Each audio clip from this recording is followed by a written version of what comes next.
Hi everyone, it's Susie from Soil Mates of Georgia. Today I'm going to be talking about stakes and ties for your tomatoes. Thanks for joining me. Okay, let's start with the stakes first. So this one, it's like a cage and a stake. It's one of my favorites because it's iron, it's really strong, and as it grows I can keep adding. And right now, Alex, would you say this is like 12 feet Oh yeah, it's high? So a lot higher than we can actually reach if the fruit goes that high. Well, I'll be getting a ladder and climbing up there. But this is like giant tomatoes, so it needs something really strong to hold it. So I feel like this one's gonna do well with this type of cage. And then over here, I have these thicker plastic stakes. This is 6 foot. And then the smaller one here is 4, but it started to grow past the 4 foot mark, so I got some bamboo from the farm. And no matter how carefully I plan, every year I end up with tomatoes that grow way past the stakes that I put them on, except maybe for that first one.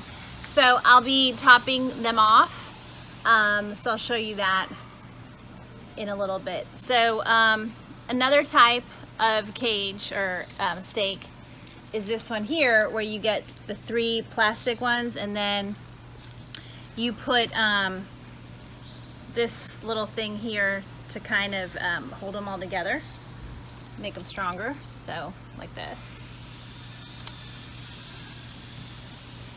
So it's like a stake but also a cage, and this will hold them pretty well. So another cage is this circular metal one. I'm going to move the branches here so you can kind of see it. This is just another type of cage, but I always find with this kind one, I never get a tall one. And then also I need to stake it to really hold the tomato plant. And then also right here, while we're looking at this one, this is my favorite tie. It's like a Velcro. And Alex has his favorite, but for me, this is easy. It's soft on the plant. It doesn't, like the metal or the plastic kind of dig in. And so for me, I like this kind, and I can cut it off to longer pieces. So it comes in a roll like this, and I can just make a really long piece or make it short, and so I don't waste as much. This roll's lasted me quite a bit. So anyway, that is my ties.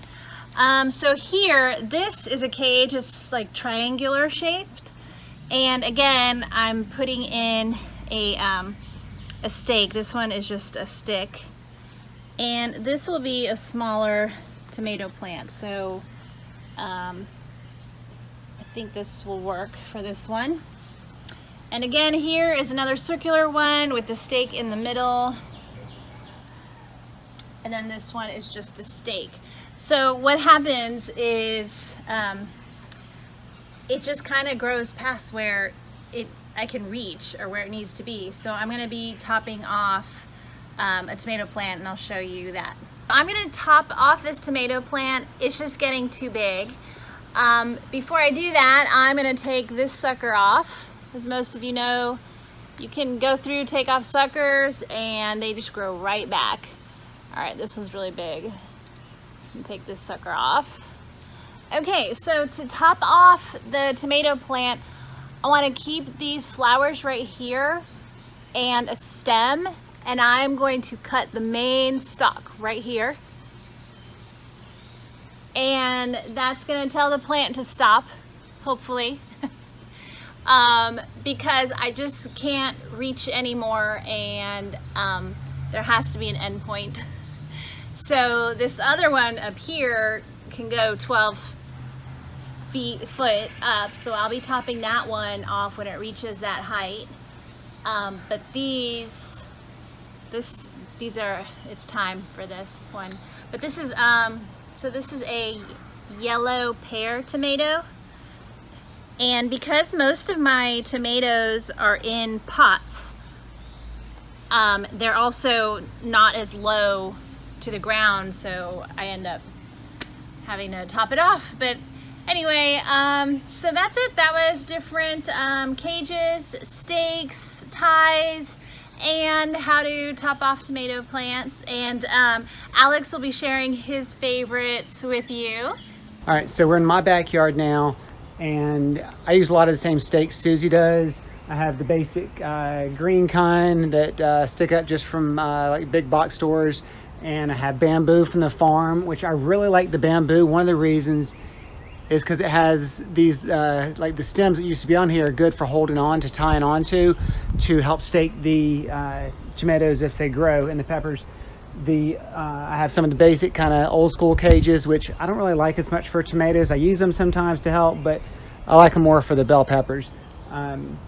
I have some big stems here, some big wooden stakes that I like. These are my mom's old ones that she gave me years ago.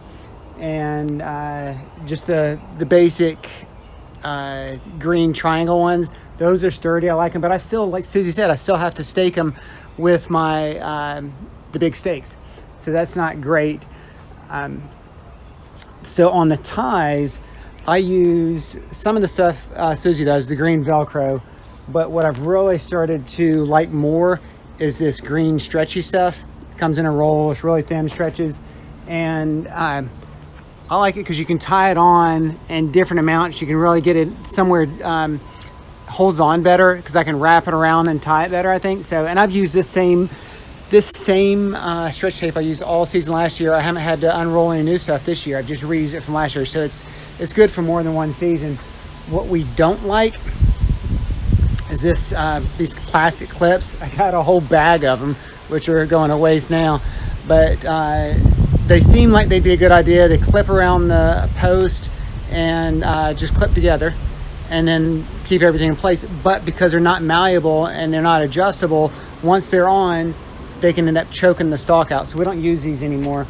The only other thing that I use sometimes is some of the tine from the tie-on rope tine, I guess, from pine straw that I had. And I use it, sometimes it gets higher if I don't have anything handy. So anything I can reuse, I like to do. I don't even have any of that in use right now. That was just tied on leftover from last year. And if it gets taller and I'm out here, I can just grab it and put it on. So that's it. The other thing we could do, I have the trellis up here on the bamboo, but I use that for watermelon and squash and cucumbers, things like that. So I haven't done tomatoes with that. You could do it and have it weave up through there. So that'd be another easy thing to do that would actually be pretty supportive. So I might end up using some of that. I think I have some left over. I might do that if I plan better next year and get that in there. But that's it. Those are some basic, easy ways to stake your tomatoes and tie them up and give you some flexibility. So thanks for watching, y'all. Appreciate it. Bye.